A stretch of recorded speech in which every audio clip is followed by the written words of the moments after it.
4-сентябрда Коопсуз шаар боюнча өткөн 5-тендерде орусиялык Вега компаниясы утуп чыккан. Анда аталган компания 1 миллиард 195 миллион сомго ички долбоорду ишке ашырууга макул болгон.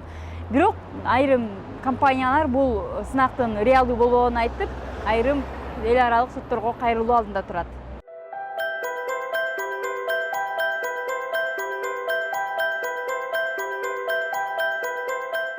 Около 3 лет назад компанией Ростех, российские технологии, было принято решение, оформлено в виде стратегии о развороте.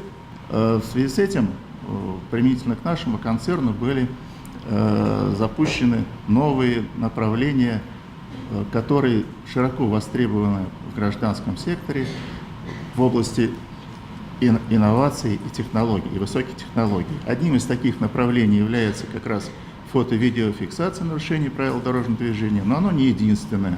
Информация, собранная и проанализированная, имеет большой спрос в интересах точного земледелия, в интересах экологической безопасности, пожарной безопасности, это мониторинг лесных пожаров, допустим, прогнозирование разливов рек.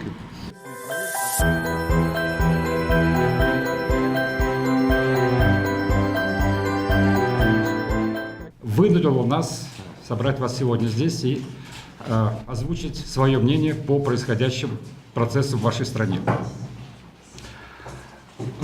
Мы обратились в связи с этим с открытым письмом к президенту, мы потом его вам распространим, потому что то нагнетание обстановки и давление со стороны чиновников, прочих должностных лиц на результаты конкурса нас не могло не насторожить. Что происходит? Если вы внимательно читаете прессу и смотрите, то победителем конкурса объявлена компания «Вега».